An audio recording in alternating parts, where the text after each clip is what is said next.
ಅವರು ಆದೇಶದ ಮೇಲೆ ಏನಾಗಿದೆ ಇಲ್ಲಿ ಸ್ಥಳೀಯವಾಗಿ ಸೋಷಿಯಲ್ ಮೀಡಿಯಲ್ಲಿ ಈ ಚಿತ್ರದುರ್ಗದಿಂದ ಪುಣೆಯಿಂದ ಮುಂಬೈಯಿಂದ ಒಂದು ಯಾವುದೋ ಒಂದು ಬಿಗ್ ಡ್ಯಾಡಿ ಅಂತ ಹೇಳಿ ದೊಡ್ಡದು ತರಿಸ್ತಾ ಇದ್ದಾರೆ ಅಂತ ಹೇಳಿ ಯುವಕರು ಪ್ರಚಾರ ಮಾಡಿದ್ರಿಂದ ಒಂಚೂರು ಕನ್ಫ್ಯೂಷನ್ ಆಗಿತ್ತು. ನಾನು ಖುದ್ದು ಒಬ್ಬ ಜನಪ್ರತಿನಿಧಿಯಾಗಿ ನಾನು ಸಂಘಟನೆಗಳ ಹಿನ್ನೆಲೆಯಿಂದ ಬಂದಿರೋದಾಗಿ ನಮ್ಮ ಸಂಘಟನೆ ಜೊತೆ ಮಾತಾಡಿ ಬಜರಂಗ ದಳದ ಜೊತೆ ಮಾತಾಡಿ ಏನು ಹೊರಗಡೆಯಿಂದ ಏನು ತರಿಸೋದು ಬೇಡ, ಸ್ಥಳೀಯವಾಗಿ ಕಳೆದ 14-15 ವರ್ಷಗಳಿಂದ ಏನ್ ನಡ್ಕೊಂಡ್ ಬಂದಿದೆ ಅದನ್ನೇ ಮುಂದುವರಿಸ್ಕೊಂಡು ಧ್ವನಿವರ್ಧಕವನ್ನ ಉಪಯೋಗಿಸ್ಕೊಂಡು ಮುಂದುವರಿಸುವಂತ ಒಂದು ಷರತ್ತುಬದ್ಧವಾಗಿ ನಮ್ಮ ಡಿವೈಎಸ್ಪಿ ಅವರು SP ಅವರು ಒಪ್ಕೊಂಡಿದ್ದಾರೆ.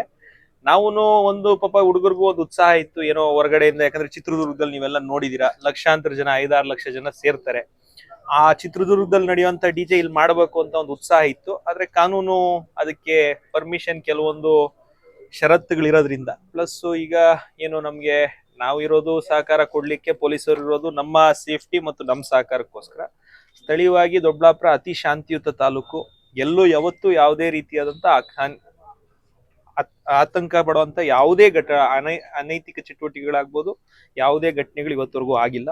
ಅದರಲ್ಲೂ ಕೋಮುಗಲಭೆಯಲ್ಲಿ ಯಾವುದೂ ತೊಂದರೆ ಇಲ್ಲ.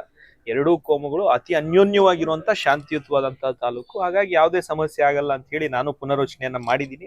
ನಮ್ಮೆಲ್ಲ ಹಿರಿಯ ಮುಖಂಡರು ಹನುಮಂತರಾಯಪ್ಪ ಅವರಾಗ್ಬೋದು ಮತ್ತು ಜೋನಾ ಮಲ್ಲಿಕಾರ್ಜುನ್ ಅವರಾಗ್ಬೋದು, ಸಂಘಟನೆಗಳಿರುವಂತ ಎಲ್ಲ ಪ್ರಾಂತ ಮಟ್ಟದ ಜವಾಬ್ದಾರಿ ಇರೋಂಥವ್ರು ಸಹ ವಿಶ್ವ ಹಿಂದೂ ಪರಿಷತ್ ಬಜರಂಗ ದಳದ ನಮ್ಮ ಪದಾಧಿಕಾರಿಗಳು ಕೂರಿಸ್ಕೊಂಡು ಎಲ್ಲರಿಗೂ ಏನು ತೊಂದರೆ ಆಗದೆ ಹಿಂದೂ ಸಂಘಟನೆ ಹಿಂದೂ ಕಾರ್ಯಕ್ರಮಕ್ಕೆ ತೊಂದರೆ ಆಗದೆ ಇರೋಂಗೆ ಶಾಂತಿಯುತವಾಗಿ ನಡ್ಸ್ಕೊಂಡು ಹೋಗ್ಲಿಕ್ಕೆ ಷರತ್ತುಬದ್ಧವಾಗಿ ನಾವು ಒಪ್ಕೊಂಡು ಬಂದಿದ್ದೀರಿ.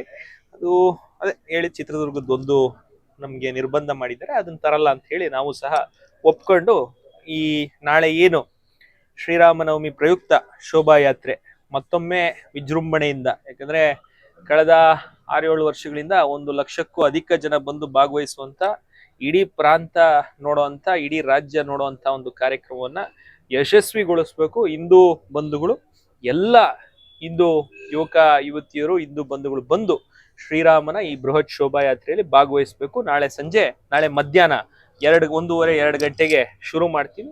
ಎಲ್ಲರೂ ಬಂದು ಭಾಗವಹಿಸಬೇಕು. ಆಸ್ ಪರ್ ಸ್ಕೆಡ್ಯೂಲ್ ಕಾರ್ಯಕ್ರಮ ಮುಂದುವರಿಯುತ್ತೆ ಅಂತ ಹೇಳಿ ನಾನು ಈ ಮೂಲಕ ಮಾಧ್ಯಮದ ಮೂಲಕ